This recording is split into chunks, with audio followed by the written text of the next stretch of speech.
Ahí sí empecé a grabar. Súper. Bueno, entonces, de nuevo, partamos por lo más básico, que son reconocer cuáles son los grupos funcionales, cuál es su estructura, de dónde derivan, porque como les decía hace un rato, casi todos derivan de unos de otros. Entonces yo les pregunté si acaso cachaban cuál era el éster, por ejemplo, que es el éster como en la escala de importancia, es como está en el segundo lugar. Y deriva del ácido carboxílico, que ese es como el más importante. De aquí como que derivan todos los otros radicales, o son parecidos al carboxílico. Entonces, este es el carboxílico, ¿cierto? Tenemos un radical, que aquí puede ir cualquier cosa, un ciclo, un alcano, lo que sea. Aquí tenemos un carbono con un grupo carbonilo, se llama esto, o una acetona si hubiera aquí otro radical, pero en este caso acá tenemos un OH, y este es el carboxílico. Y del ácido carboxílico va a derivar el éster, que si yo sustituyo ese hidrógeno que tiene el OH acá con otro radical, o con lo que sea, se transforma en un éster. ¿Y por qué son importantes los ésteres? Porque los ésteres son capaces de, digámoslo así, como proteger un ácido carboxílico. Y eso tiene que ver después con la biodisponibilidad de un fármaco, por ejemplo. Porque si hablamos, por ejemplo, del ácido acetilsalicílico, el ácido salicílico, como su nombre lo dice, es un ácido, y en alguna parte lo más probable es que tenga, como termina en co, tenga un ácido carboxílico. Entonces tú tomas el ácido, el acetilsalicílico, y hay algunos ácidos que no soportan el ácido del estómago y precipitan, por un asunto que tiene que ver con su característica química, con el pK, por ejemplo. Entonces precipitan. ¿Y qué es lo que se hace? Se esterifica ese ácido. Y al esterificar ese ácido tú le pones otra molécula, reemplazas el hidrógeno que había aquí antes en el OH y lo transformas en un éster. Entonces hay un montón de fármacos que si uno los lee, tienen así como un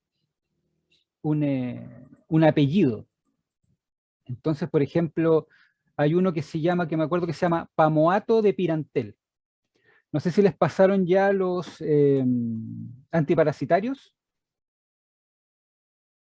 en farmacoquímica o en farmacología. Pucha, me Sí. suenan, pero no me recuerdo la verdad. Ya, Pero me La suena clase, que sí. la clase pasada fueron de antiparasitario. Antiparasitario, bueno, hay uno que se llama pamoato de pirantel. Siempre que escuchen la terminación ato, en este caso pamoato, es porque estamos hablando de un éster. Entonces el pamoato es la fracción, que sería este R, y el pirantel sería todo lo que está al otro lado, que en algún minuto fue un ácido pirantélico o algo así, no me acuerdo exactamente el nombre, pero lo importante es eso, saber que cuando dice ato es un éster que viene de un ácido carboxílico. Entonces, Oye, yo siempre tenía tenemos la los... duda con el ácido carboxílico, Cristian. Sí, dime. Cuando, por ejemplo, tenía un carbono con 2 al oxígeno, ¿cierto? La parte de arriba. Esto, ¿sí? El carboxilo. Claro, pero ese es el carboxilo solo, pero es solo. O con 2, o tiene que llevar dos radicales. El carboxilo solo. ¿Cómo sería la forma del carboxilo solo? Mira, es que depende. Mira, para allá vamos. Porque, por ejemplo, si yo tuviera acá otro R, ¿cachai?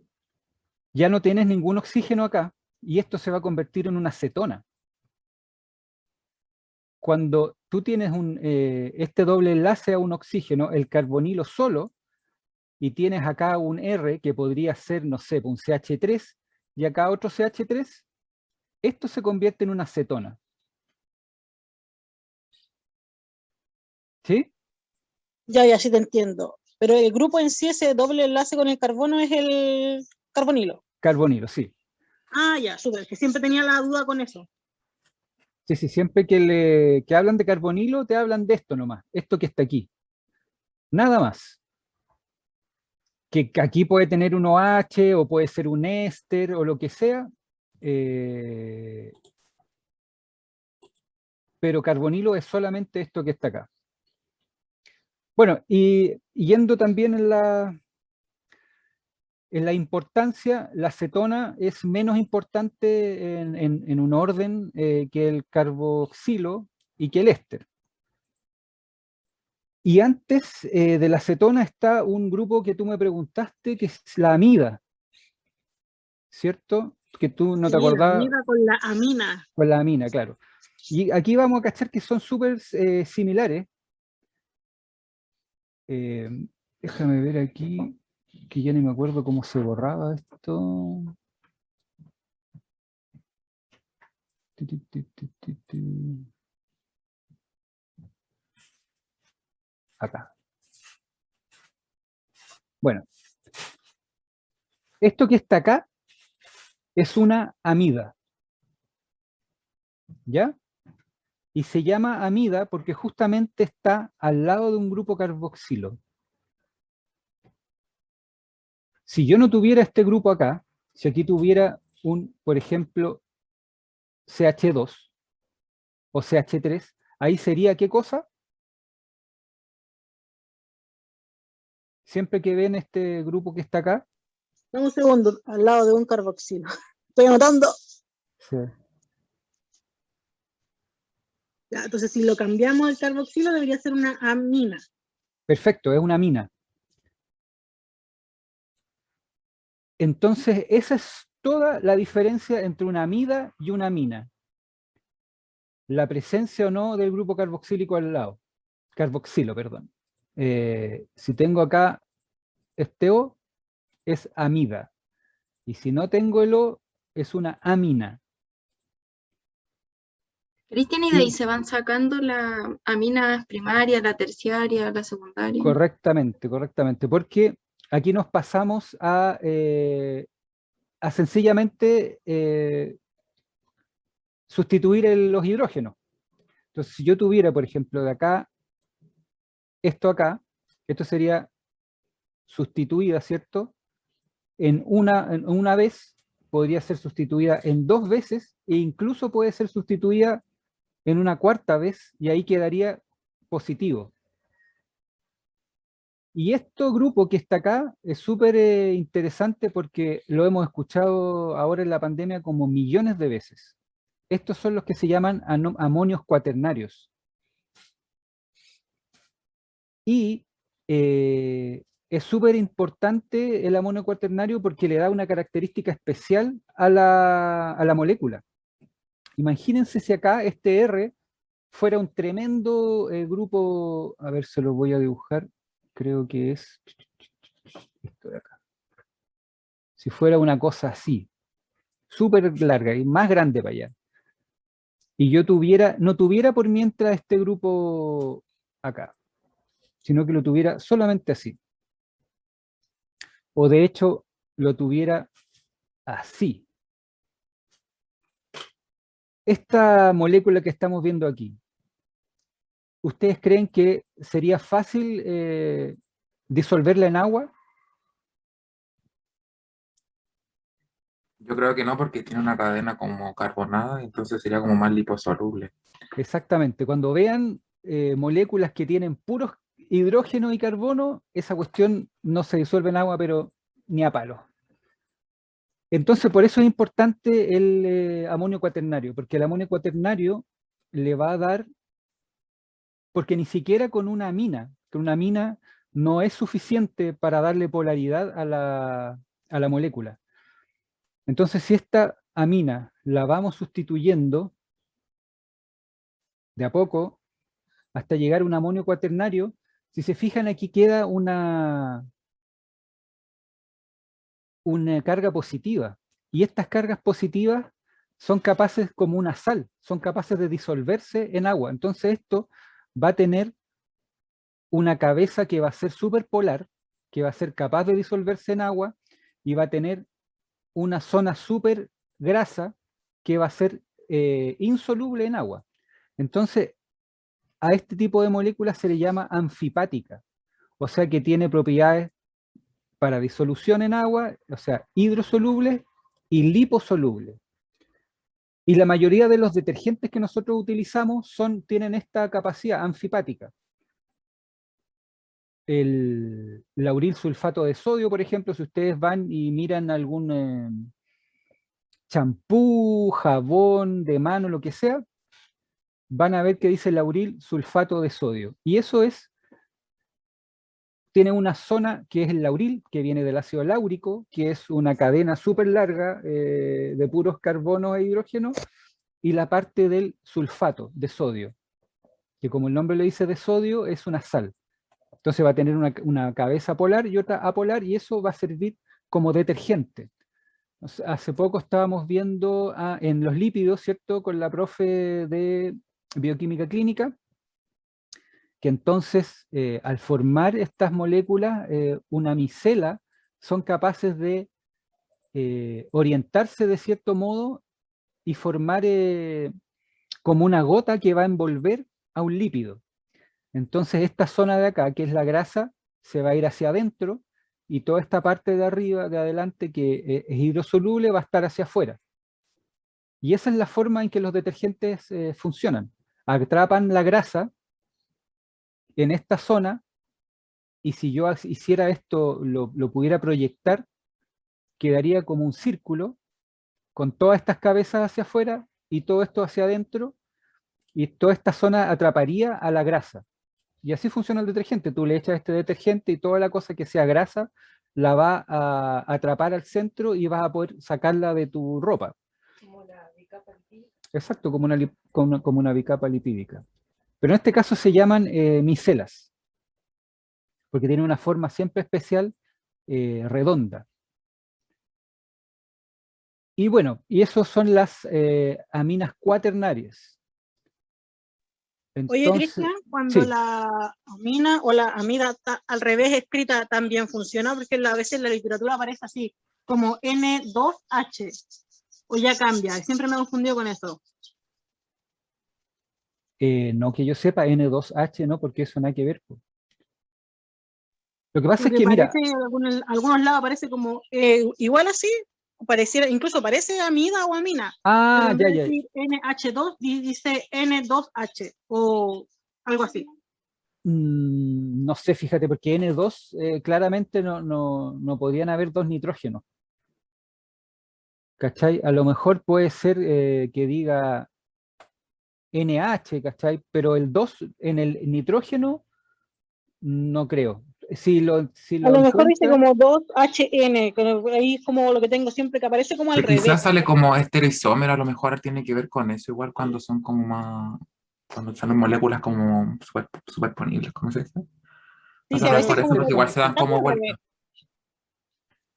no sé, mira, si tú me muestras, ahí lo podríamos ver. Pero así, a priori, no conozco nada que sea con dos nitrógenos.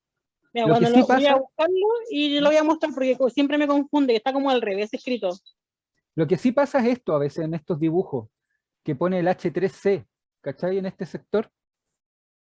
Y lo pone más que nada por una cosa así como súper exquisita, porque si lo pones CH3, como nosotros estamos acostumbrados a escribirlo como acá, estaría el hidrógeno enlazándose, y eso no ocurre así. Entonces, así como para dejarlo súper claro que es el carbono el que está enlazándose, se pone así H3C. Pero al final esto que está aquí en esta colita es lo mismo que está acá. Sí se ve cuando lo estoy seleccionando, ¿cierto? Sí, sí se Sí, sí, ve. se ve. Ah, ya. Entonces lo más probable es que sea una cosa así lo que tú ves. Y eso también al principio me parecía raro, y después ya caché por qué era. Que en el fondo es la exquisitez de, claro, Ah, ya, es el es como súper carbono. puntual nomás. Sí, sí, Ah, pues dale, como dale. para dejar claro que es el carbono el que se está enlazando y no el hidrógeno, porque si se enlaza el hidrógeno no podría ser químicamente imposible. Ya, entonces eso con las aminas. Y Cristian, esto, dime, las aminas, ¿qué propiedades les dan a la molécula? las aminas solas, ¿Sí? por sí mismas, mira, levemente mejoran la solubilidad en agua, levemente. Como te decía hace un rato, una amina con NH2 mejora levemente y a medida que tú vas agregando y te acercas al amonio cuaternario va mejorando. Pero muchas veces sucede que hay moléculas que son súper grasas, que si tú tienes solamente la amina no es suficiente. Pero si tú la comparas con una que fuera, por ejemplo, si tú te pusieran un amonio cuaternario y te pusieran una amina y te dicen, oiga, ¿cuál de estas dos es más soluble en agua? El amonio cuaternario. Pero si aquí hubiera un CH3 en vez de una amina, si hubiera un CH3 y te preguntan cuál es más hidrosoluble, claramente la amina le va a dar esa propiedad. Y otra propiedad que da la amina también, no sé si se acuerdan, a ver, déjame ver si hay un template por aquí. Aminoácido.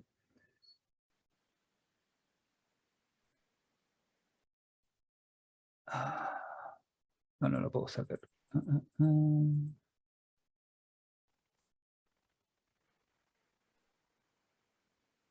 No, bueno, no importa. Pero se ve el aminoácido aquí en pantalla, ¿no? A todo esto, esta pantalla que está aquí, que estoy viendo yo. Pero ticlea el Sí. nombre. No, porque me lo cambia, mira, sí, aprobé la otra vez.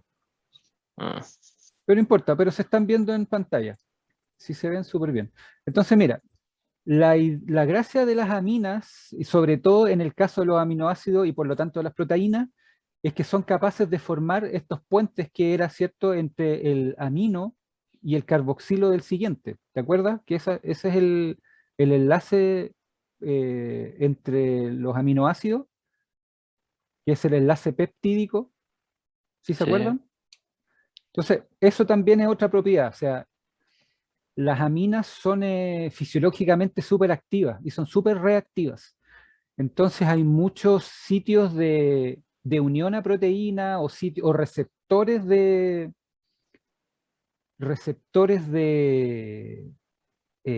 sustancias en el cuerpo que tienen, como son proteínas, tienen muchos grupos aminos.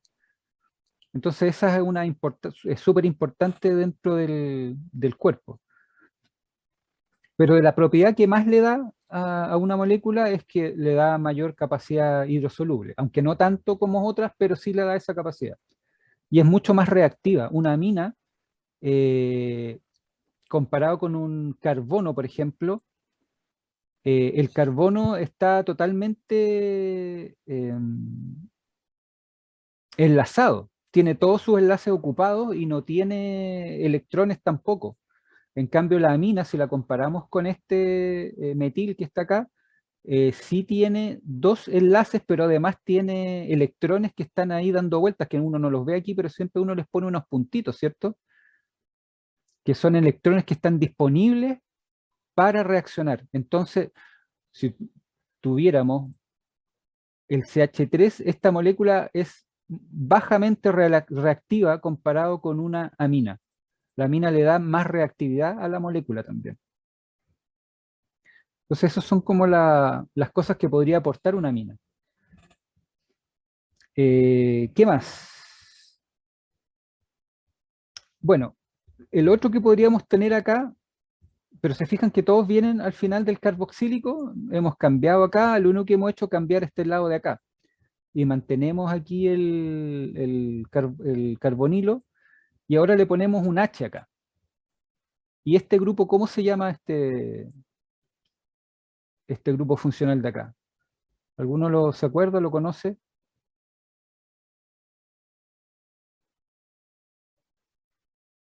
¿No? 5, 4, 3, 2, Un 1. No me acuerdo de nada. Oye, pero mantiene el radical. Sí, todo esto para acá mantiene, aquí puede ir cualquier cosa. Nosotros estamos Ese no. hablando nomás. Vale. Sí, Un es éster, ¿no? aldehído, ¿no? ¿Aldehído? Aldehído, perfecto, sí, éster no.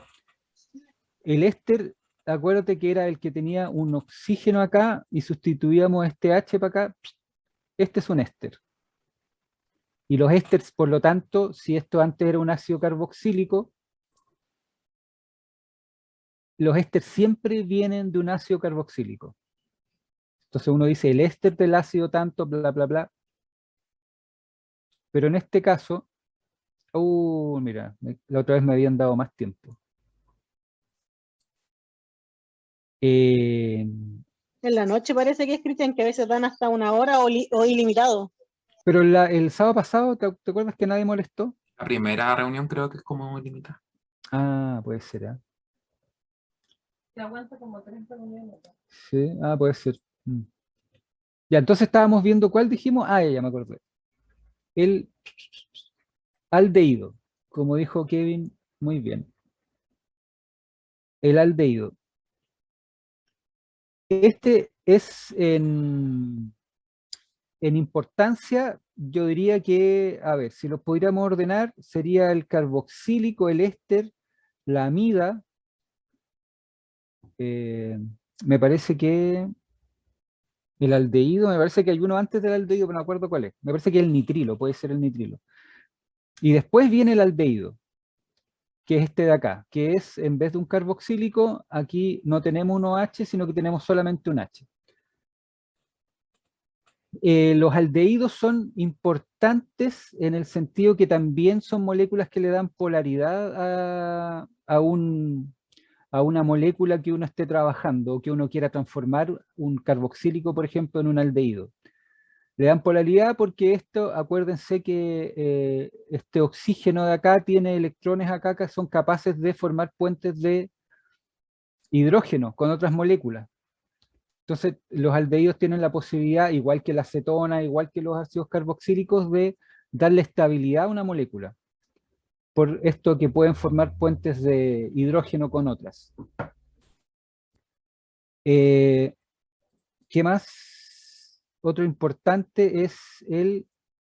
Voy a cambiar esto para acá. Este que está acá. ¿Cómo se llama este que está acá?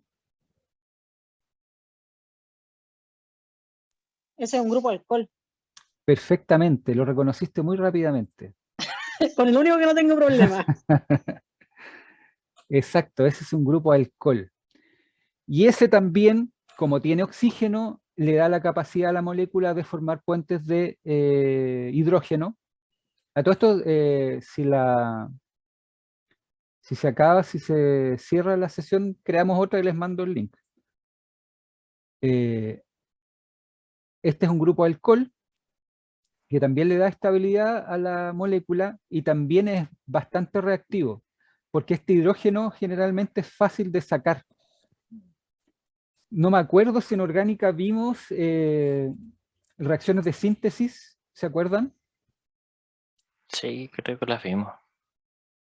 Y entonces, este oxígeno va a tener aquí, ¿cierto?, unas nubes de electrones. Y al tener unas nubes de electrones acá, va a ser un grupo que va a ser fácil para que otro grupo, otra molécula se pueda pegar acá y saque el hidrógeno y use esos electrones que están ahí en nube. Entonces eso se llama, no sé si se acuerdan de los ataques nucleofílico y electrofílico. Me acuerdo del concepto. Bueno, Más los allá de nucleofílicos... cómo funcionan específicamente, funciona? yo creo que no. Mira, Morí. ahí es fácil acordarse por lo menos de algo muy simple, que es generalmente los grupos que van a tener más electrones, el ataque que se haga ahí va a ser electrofílico, porque quiere electrones. En cambio, por ejemplo, si tuviéramos un amonio cuaternario que tiene positivo, va a ser un ataque nucleofílico. Entonces, en este caso, el OH, al tener estos electrones acá, va a ser susceptible a ataques electrofílicos. Entonces ahí sacan al hidrógeno y también se puede formar un éster acá. Perdón, no un éster, sino que ese es un éter, que ese es otro grupo también, que de aquí sale otro grupo, que es otro grupo funcional, que es esto de acá, que se llama éter. Y el éter, a diferencia del éster, no tiene acá un carbonilo. Si esto tuviera un carbonilo acá, nos devolvemos a lo que vimos un rato, que era un éster. ¿Se fijan? Que esto derivaba de un ácido carboxílico, porque aquí antes había un hidrógeno, y lo cambiamos, y se convirtió en un éster. Pero si acá no está este grupo carbonilo, sino que tenemos un grupo cualquiera, esto ya pasa a ser un éter. ¿Qué tiene de interesante los éter? Que son súper inestables, entonces también esto de acá es fácil de atacar, porque esto también va a tener sus núcleos aquí, o sea, sus electrones dando vuelta. Entonces esto viene acá cualquier cosa y tú la puedes romper, y puedes agregar, cambiar este R por otro grupo que tú quieras poner en una molécula. Cristian, Dime. ¿el éter tiene como tendencia a qué grupo hacer enlace?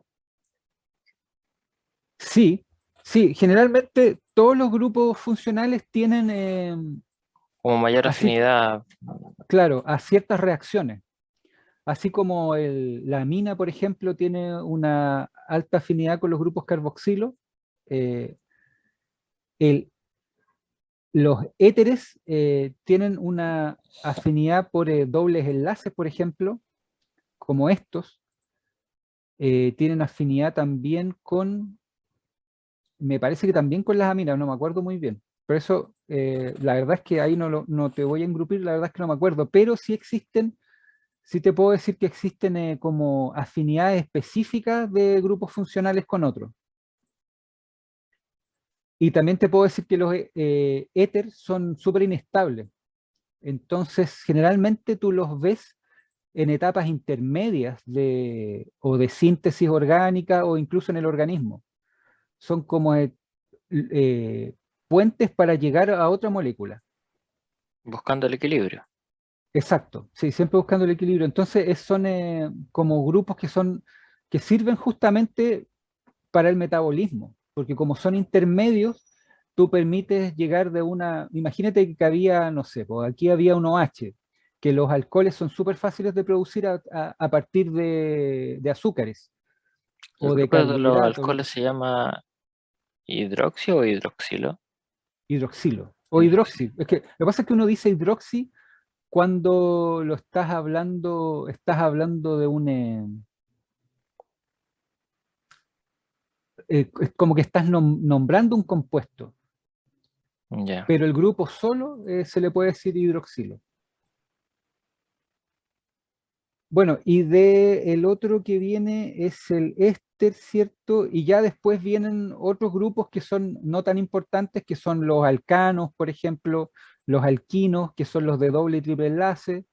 Hay un grupo que se llama, que también es súper interesante, que es el sulfidrilo. Me voy a borrar esto de acá. Que es este de acá, el SH. Que es súper similar al oxígeno. Pero el sulfidrilo tiene cierta capacidad de formar lo que se llaman los puentes, no sé si lo han escuchado, entonces tiro otro para acá y acá le pongo un, no me dejó,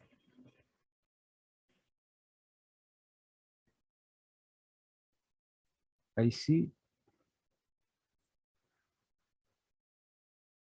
esto que está acá, que se llaman puentes de disulfuro. ¿Les suenan los puentes de disulfuro? Sí. Sí, me Yo suena. lo he Oye, escuchado, pero no ahí sé cómo la funciona. en la parte Poquito de tiempo a la sulfidrilo, grabación. ¿Cómo? Le queda poco tiempo a la grabación. Ya. ¿Armamos el tiro otra mejor? sí, Sí, mejor, mejor. porque tenía Ya, justo una duda. ya dale. Entonces cierro acá. ¿Oxígeno o puede ser cualquier cosa? Déjame volver a... ¿Ahí se ve? Ahí sí. Ahí sí se ve. Ya. ¿Este? Claro, este Sí, puede ese. ser cualquier cosa, ¿no? Cualquier Ah, ya, cosa. súper. Ah, ya. Sí. Espera, vamos a borrar esto. Voy a poner un... Ahí. Uf. Ahí sí. Claro, puede ser cualquier cosa. Pero lo importante es este enlace acá que se llama sulfidrilo, que en general tú lo vas a encontrar en flema, fíjate. Porque es un enlace que estabiliza cosas. Hay muchas, no sé si se acuerdan de las proteínas, cuando se formaban, se empezaban a plegar y formaban estas estructuras de sábana y estructuras secundarias y terciarias. Lo que, Sí, sí, recuerdo. lo que estabilizaba esas moléculas eran puentes de sulfidrilo.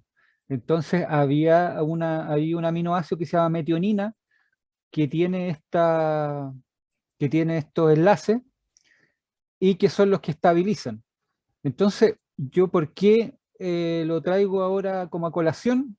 Porque existe un fármaco, un jarabe, que no sé si habrán tomado, que se llama carbocisteína. Es el nombre de la molécula. No me acuerdo cómo se llama, no me acuerdo cómo se llama el nombre del jarabe. Pero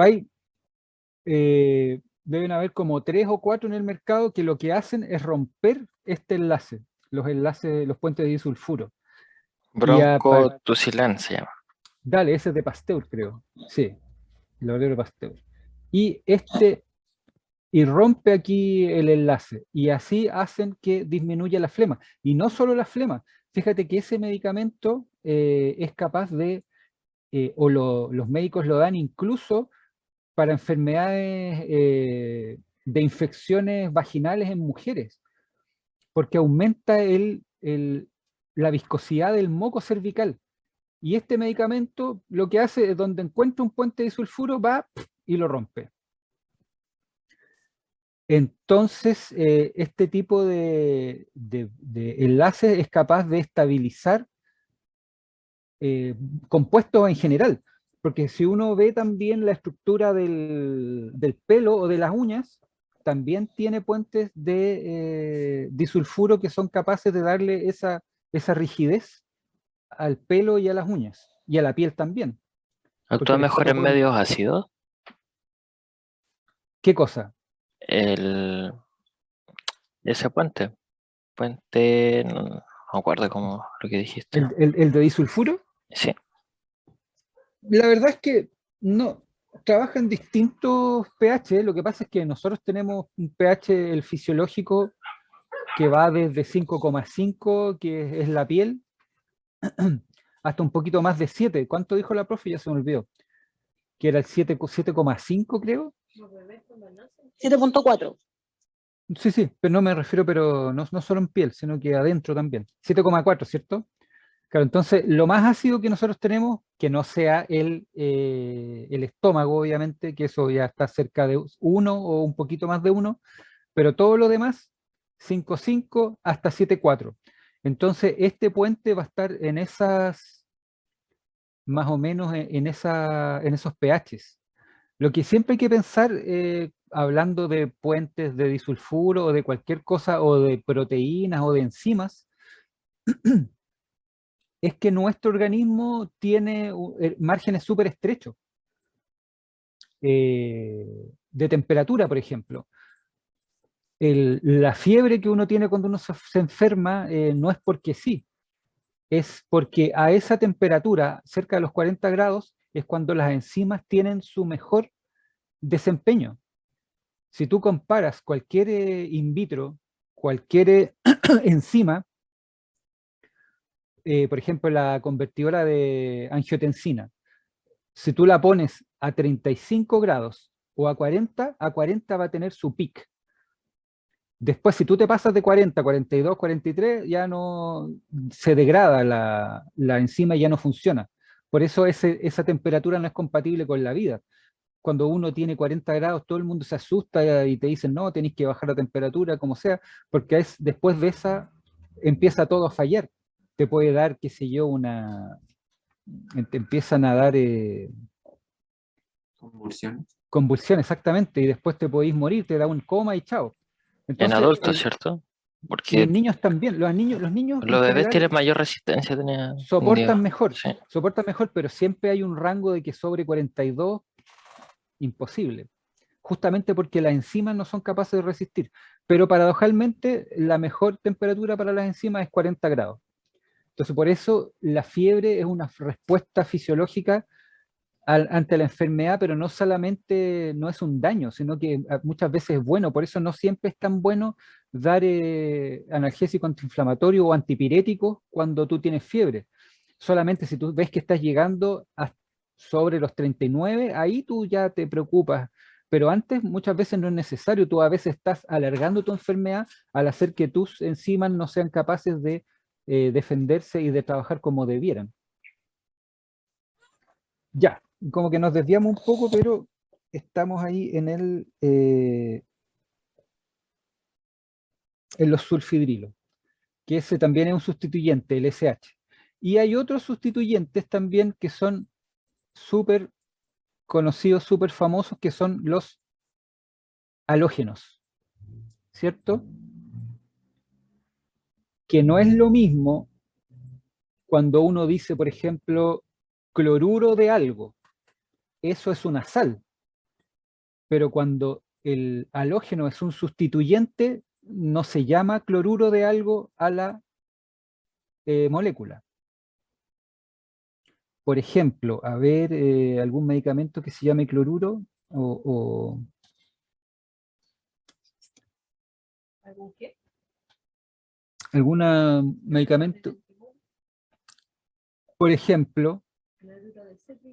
sí, aunque no son medicamentos, pero igual. Por ejemplo, hay unos compuestos que se usan como acondicionadores en champú y en bálsamo o acondicionadores justamente, que es el cloruro de bentrimonio y cloruro de cetrimonio, entre otros, hay varios.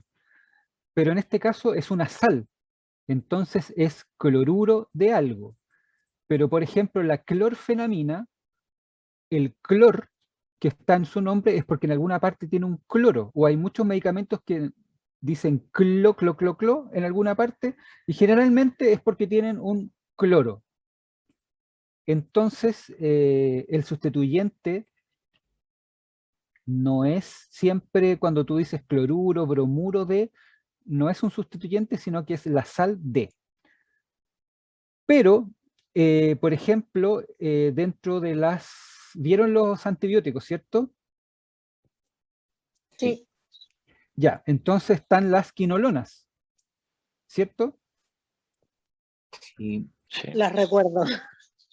Vagamente. Bueno, las quinolonas son un grupo de antibióticos súper buenos, de amplio espectro la mayoría, y que tienen flúor o cloros. No sé si se acuerdan. Las Sí. recuerdo por mala, por mala experiencia en Por la mala prueba, experiencia, créeme. ya. De hecho, el cloruro, el cloro generaba fototoxicidad en cuanto a la molécula. Eso es lo que recuerdo. Generalmente, sí, y no solo en esas, sino que en varias producen los compuestos fluorados, tienen ese comportamiento de producir fototoxicidad. Puta, no encuentro ninguna. Aquí parece que encontré una. Acá. Que la voy a compartir. Dejar de compartir. Compartir pantalla. Esa es una quinolona, ¿cierto? Y que, como dice ahí arriba, es el levofloxacino.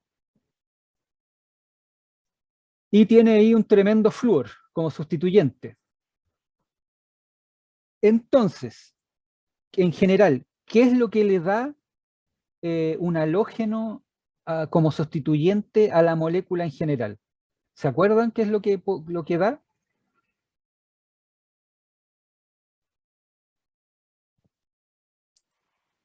¿Alguno? ¿No se acuerdan? En general, los halógenos le confieren a las moléculas propiedades de liposolubilidad y de larga duración. En general, si tú tienes, por ejemplo, si comparas el levofloxacino con el ciprofloxacino se toma uno cada 12 horas. Y el levofloxacino generalmente se toma uno al día. entonces le confiere una mayor duración, o sea, por lo tanto, mayor vida media. Y también, como les decía, es más liposoluble, por eso, y por lo mismo, en este caso, les da mayor vida media, porque al ingresar a la grasa, o ser capaz de cruzar la membrana, permanece más tiempo y eso le confiere mayor vida media. Entonces aquí tenemos, si miramos, ¿qué más podemos decir de esta molécula del levofloxacino? ¿Qué grupos reconocen? Tiene un alcohol ahí en el HO. Más que un alcohol, fíjate que, claro, tiene un OH, pero fíjate que hay acá. Todo esto es un grupo, no solo el OH, todo esto que está acá, se ve el puntero, ¿cierto? Sí, se ve. Sí, se Todo ve. esto es un grupo, un solo grupo. ¿No? Ácido carboxílico. Perfectamente. Es el más importante de todos los grupos. Entonces, si nosotros buscáramos el levofloxacino, lo más probable es que su nombre sea su nombre Yupac, porque el levofloxacino es un nombre inventado. El nombre Yupac en alguna parte diga bla, bla, bla, bla, bla, bla, oico. Ácido, empiece como ácido y termine como oico. ¿Y por qué? Porque tiene el ácido carboxílico. Entonces este es el grupo más importante dentro de la molécula. Este grupo que tenemos acá, ¿qué grupo sería este de acá? Si miro acá, tiene un Ese es carbono. el carbonilo. Ese es el carbonilo. Exacto, que lo mismo que este también es un carbonilo, pero este carbonilo es parte del ácido carboxílico. Y este grupo carbonílico acá tiene un nombre como grupo funcional. Vemos acá, eso es lo que siempre tenemos que fijarnos. Nosotros, Nicolás dijo es un alcohol, porque vio el OH. Pero antes de decir eso, fíjate qué es lo que tiene al lado. Si mi grupo de alcohol al lado tiene un carbonilo, entonces va a pasar a ser todo esto un solo grupo que se llama ácido carboxílico. En este caso yo miro acá y veo que hay un oxígeno con doble enlace. Y acá miro aquí esta esquina y hay un carbono. Miro acá y hay otro carbono. Entonces no hay otros grupos que le den otro nombre a este carbonilo que está acá. Entonces ¿cómo se llama? ¿No? ¿Cetona? Perfectamente, esto es una cetona. La cetona es un humilde oxígeno solito acompañado Con de carbono. carbono. Sí.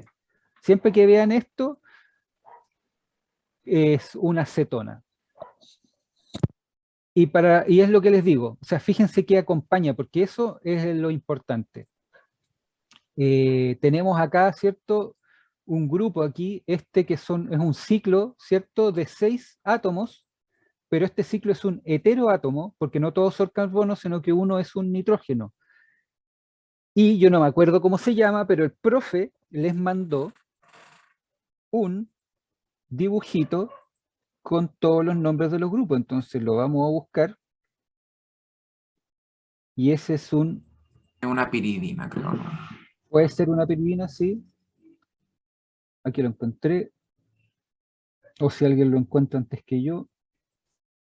Es un grupo de 6, ¿cierto? Con un solo nitrógeno. Fila 4, Sí, es piridina. Ah, no, falso.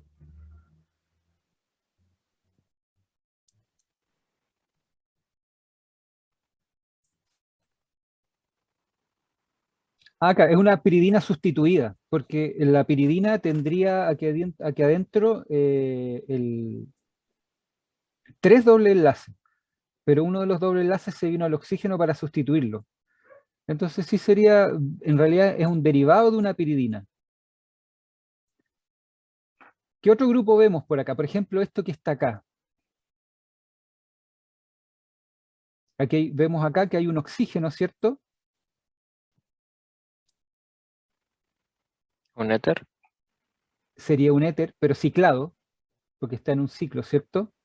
¿Y tiene un nombre o no? No, porque ahí generalmente los nombres los lleva el ciclo completo. Generalmente estos grupos, así que tienen hartos ciclos, se les van dando nombres distintos.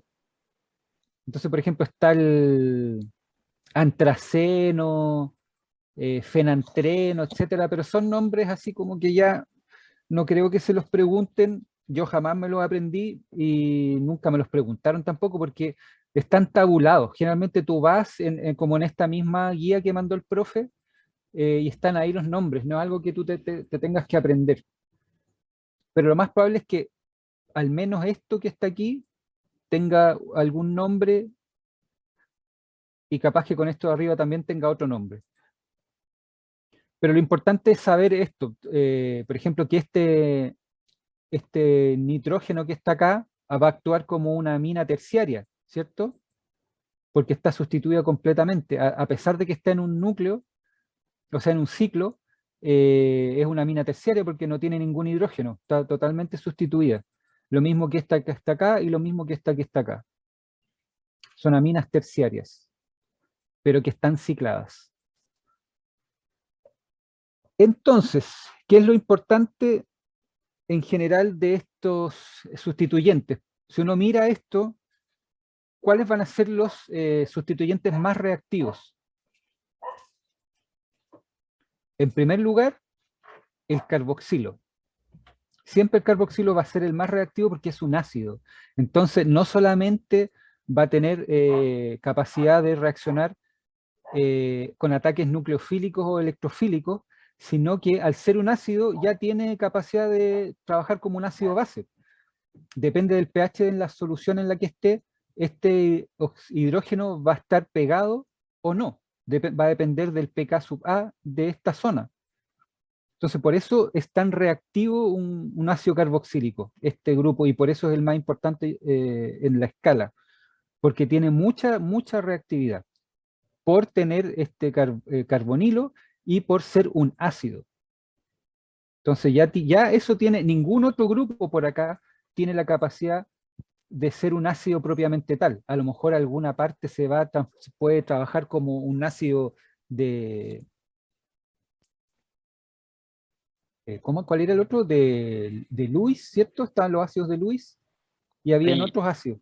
y el ¿cierto? flúor no le hace la También. competencia. No, en reactividad no.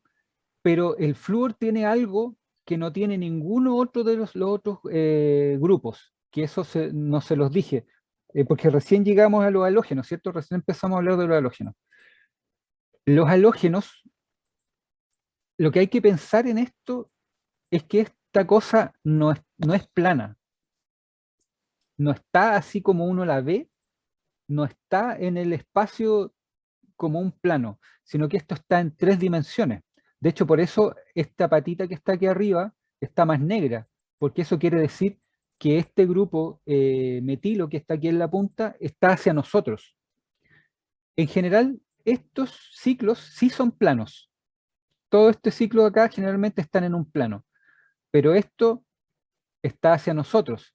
Y el flúor, comparado con todos estos átomos que están acá, los halógenos son súper grandes. Como son electronegativos, además son electronegativos, son súper grandes en el espacio, porque tienen muchos, a medida además que tú vas avanzando en la tabla, tienen muchos electrones. Entonces es un grupo súper grande comparado con el hidrógeno, por ejemplo. Entonces generalmente este enlace que está acá, si uno los pudiera ver, este enlace, la distancia de este enlace va a ser mucho más largo que la distancia de este enlace. Entonces, si uno lo pudiera ver en 3D, esto sería una tremenda pelota acá, con un enlace súper largo y con mucho volumen. Entonces, eso también es súper importante en farmacoquímica, porque generalmente los grupos halogenados o grupos grandes, si tú le pusieras, por ejemplo, acá, no es lo mismo ponerle acá un CH3 que ponerle un fenilo, por ejemplo, que sería un ciclo grande. Si le pones un CH3 es chiquitito, pero si le pones un fenilo son 6 carbonos, qué sé yo, mucho más grande. Entonces eso le da lo que se llama una orientación estérica o un impedimento estérico. Entonces, si nosotros nos imaginamos que los medicamentos van a llegar a su receptor en las células, y si imaginamos además que los receptores, al igual que las enzimas, trabajan, igual que los anticuerpos, trabajan como candado llave. Tienen una estructura que necesita la otra parte, y que sea exactamente igual, que le haga juego, que entre y que se pueda ocupar todos los espacios. Porque al final esta es una cosa, nosotros hablamos de química, pero finalmente el encaje del compuesto o del anticuerpo o de la enzima y su sustrato es una cosa física, porque se encuentran en el espacio. Entonces una forma de darle como especificidad a la molécula es poner un grupo grande. Entonces si tú quieres que, por ejemplo, por este lado que está acá, la molécula no llegue al receptor, sino que quieres asegurarte que sea el lado de acá el que llegue al receptor, tú acá le pones una cosa gigante. Es lo mismo que ponerle, por ejemplo, si tú quieres abrazar a alguien y te pones un globo en la espalda, tú no puedes acercarte a esa persona por la espalda porque tienes un globo que te lo impide. Entonces siempre tú vas y la vas a abrazar de frente. Esto funciona exactamente igual, es como que le pusieras un globo acá y esta parte jamás se va a llegar a entrar al receptor. Entonces tú te aseguras que en el espacio esta molécula va a llegar y se va a ir por la parte de al frente. Entonces esas son cosas que, así como en ingeniería reversa, uno puede pensar de los medicamentos. Porque acuérdense que estamos hablando acá del levofloxacino. Y si buscamos, por ejemplo, les voy a buscar el ciprofloxacino para que lo comparemos. También creo que, o sea, esos grupos voluminosos que uno le agrega a la molécula también puede darle, bueno, ciertas propiedades también, como puede ser un fármaco que sea ácido resistente, como decíamos en el que Claro, no pasó de los antibióticos. claro, por ejemplo, los ésteres. Al principio estábamos hablando de eso, porque tú podrías ponerle acá. Este es un ácido carboxílico, y tú podrías hidrógeno de acá reemplazarlo por otro grupo. Y ya pasaría, dejaría de ser un carboxílico y pasaría a ser un, chucha, de nuevo. Pasaría a ser un éster. ¿Cachai? Y eso tú estarías protegiendo este ácido carboxílico para que tú lo puedas tomar, ingerir, y no tenga problemas en el estómago, por ejemplo. Entonces tú lo tomas, podrías hacer un revestimiento para tu compuesto, te lo tomas y cuando llega al intestino, las enzimas van a cortar esto que estaba acá, que le pusiste tú un radical acá distinto, y lo va a convertir en tu ácido carboxílico, y la molécula se va a reincorporar, va a ser lo que tú querías y recién ahí va a hacer efecto. Entonces eso también se hace mucho, cambiar los ácidos carboxílicos por su éster para protegerlos de la acción del ácido. Cristian, cuéntame, en esta molécula hay como los polos. Mira, todo lo que tiene oxígeno generalmente va a tener una capacidad de generar un momento dipolar. Todo lo que tiene oxígeno siempre tú tienes que tener por seguro que va a formar, tienes que acordarte, por ejemplo, de los puentes de hidrógeno, y los puentes de hidrógeno se generan a partir de polos, de momentos dipolares. Entonces, todo este sector de la molécula, sobre todo el que tiene el ácido carboxílico, va a ser mucho más polar que este sector de acá, por ejemplo. Sobre todo el flúor. El flúor, al darle una mayor propiedad liposoluble a la molécula, va a hacer que todo este sector y que la molécula completa sea más liposoluble. En cambio, este sector que está acá va a ser mucho más hidrosoluble. Entonces nosotros podríamos dividir aquí la molécula y decir que este sector es liposoluble y este hidrosoluble. Entonces va a ser una molécula más bien anfótera, esta que está acá. ¿De qué manera determino si es que es ácida o básica? Mira, generalmente al tener un ácido carboxílico ya es un ácido. De hecho, el nombre de la molécula es, como te decía, va a empezar por ácido y va a terminar en oico. Ahora, en general, las moléculas orgánicas que tienen ciclos eh, y que tienen, por ejemplo, nitrógenos, las aminas, por otro lado, tienen una capacidad de trabajar como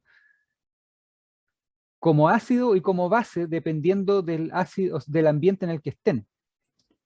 Entonces, esta molécula, por ejemplo, va a ser mucho más ácida. Tú podrías decir claramente que esto es un ácido porque de hecho tú le ves el ácido carboxílico. Ahora, si nosotros le sacáramos el ácido carboxílico, la molécula va a pasar a depender de estos nitrógenos que están acá, sobre todo de estos que están acá lejos del oxígeno. La acidez de la molécula va a pasar a depender de estos nitrógenos de acá, porque son aminas y las aminas en general son más alcalinas. Pero determinar así como fehacientemente cuál es la acidez, tú no lo puedes decir. Tú puedes decir que esta va a ser más ácida que la otra o va a ser más ácida. Por ejemplo, si le quitas el grupo carboxílico y las comparas, lo que te quedó con lo que tenías antes, el que tenía el ácido carboxílico obviamente va a ser más ácido que el que te quedó, que el que dejaste tú después de quitarle ese grupo funcional. ¿Cachai? Pero en general, dentro de todos los grupos, si tú te fijas, el ácido carboxílico, el éster, la amida, la amina, el aldehído, la acetona, etc., el ácido carboxílico es, por excelencia, el más ácido. El que manda. Las aminas y las amidas, por otro lado, dependen mucho del pH en el que estén, porque se pueden comportar como ácido y como base. Las cetonas, por ejemplo, no van a tener acidez, van a comportarse más como en forma neutra, porque si te fijas no tienen capacidad de formar algo ácido. Un OH, por ejemplo, por sí solo tampoco va a tener mucha acidez, por más que tenga un hidrógeno y tú lo puedas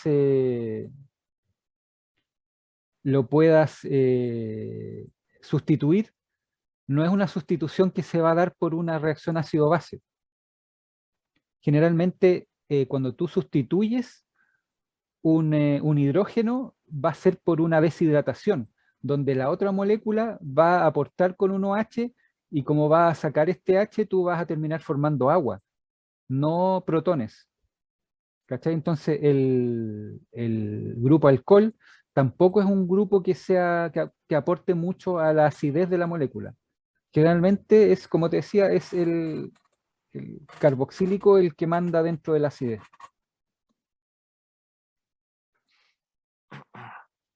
Sí, Cristian. No sé, ¿alguna otra pregunta antes que se acabe este tiempo? O si quieren podemos continuar el otro sábado o en la semana. Encuentro súper bueno lo que estás haciendo, Cristian. Sí, Se pues sí, agradece. Sí, ¿cachai? te agradezco, Caleta.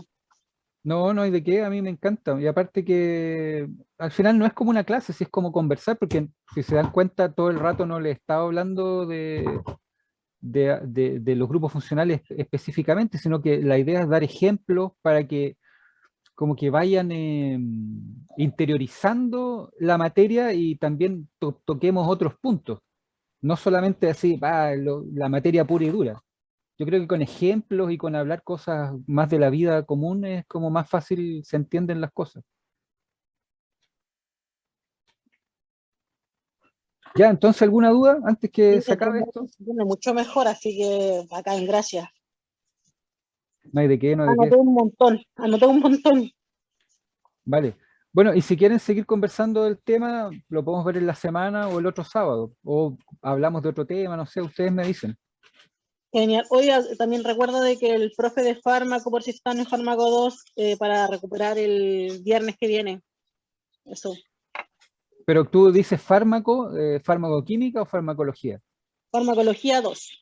Ah, ya. Porque yo les Pero- dije, yo no puedo los viernes, pero si lo hacen, yo después me leo la materia nomás y chao. Sí, ojalá eso y igual ojalá no era- pase lista porque No debería pasar Dale. lista porque nosotros vamos bien en la materia. Nosotros no hemos perdido ningún